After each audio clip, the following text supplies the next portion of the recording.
Bonjour à tous.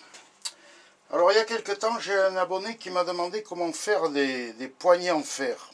Et je lui ai répondu que j'avais perdu le nom du gars qui faisait ça.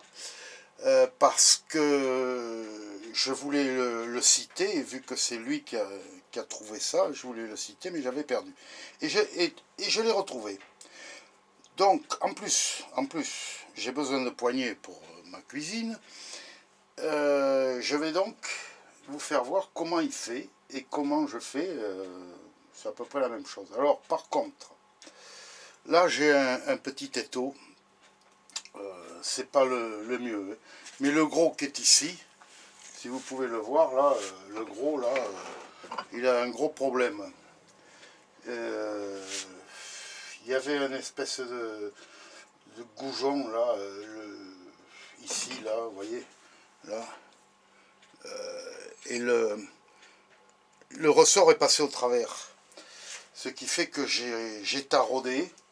Je vais mettre une vis, là, ça y est. Voilà, je vais mettre une vis. Je vais l'enfoncer assez profondément, le plus possible. Et ensuite, je la cirerai. Ça fera comme un goujon, quoi. Bon, on verra. Voilà. Bon, je vais essayer. Alors, moi, pour mes poignets, après vous faites les dimensions que vous voulez. Moi, pour mes poignets, j'ai pris, combien il y a 14. Un bout de fer de 14. 14, ce fer, il fait, on va dire, 16 sur un 8 d'épaisseur. Voilà. Vous mesurez de chaque côté 1,5 cm. Ensuite 3,5 cm. Voilà, pour faire les pliures. Donc en premier, il faut plier le centre. Sinon vous n'y arriverez pas, et à l'étau. Alors en premier, vous pliez le centre. Donc cette ligne là, qui est à 3,5, on va la mettre à ras dans l'étau. Alors allons-y.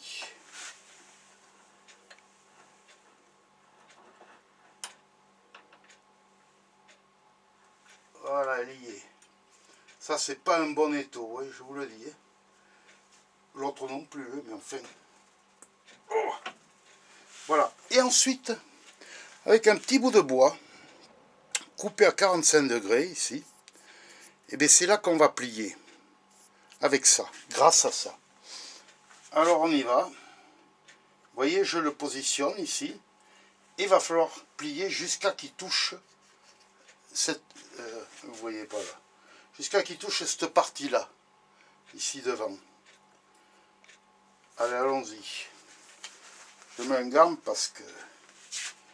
Voilà. Alors j'espère que vous y voyez assez. Et on y va.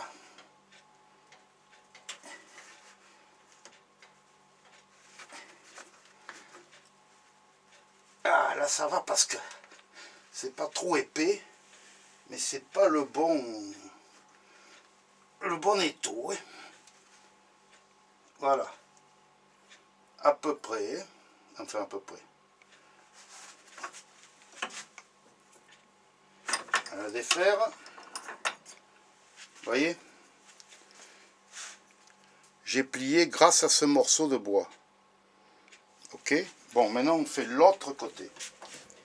Toujours pareil. À 3,5 là. Pour faire d'abord le centre. Hop.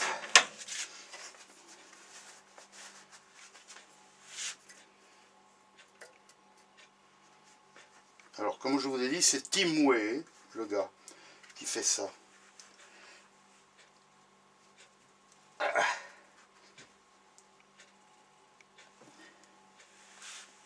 Voilà.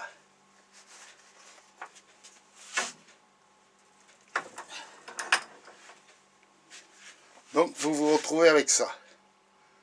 Vous voyez? Maintenant, on va plier dans l'autre sens.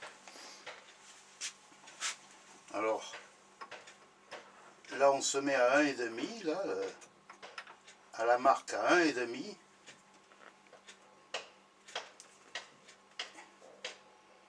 Le plus droit possible.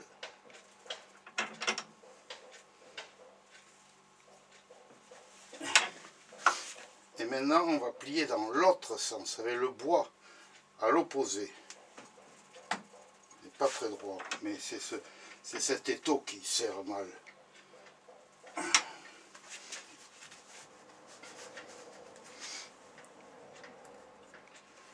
Allez, on y va.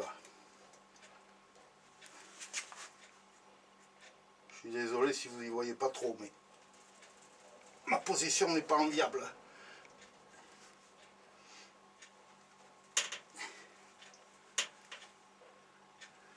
Voilà. Ok.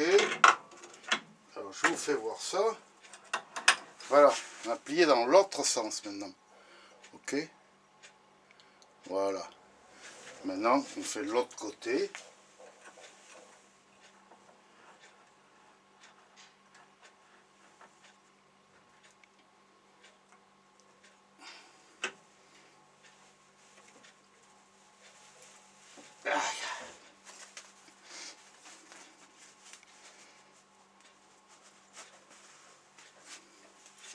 Et toujours le petit bois. À 45 degrés. Et on plie. Et voilà. C'est bon.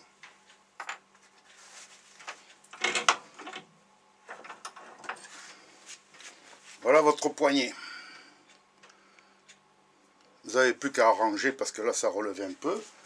D'accord. Alors on arrange.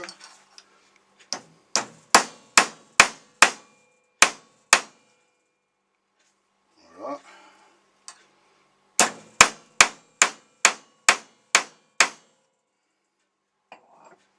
C'est à peu près droit. On le voit sur du plat généralement. On voit que ça gondole pas.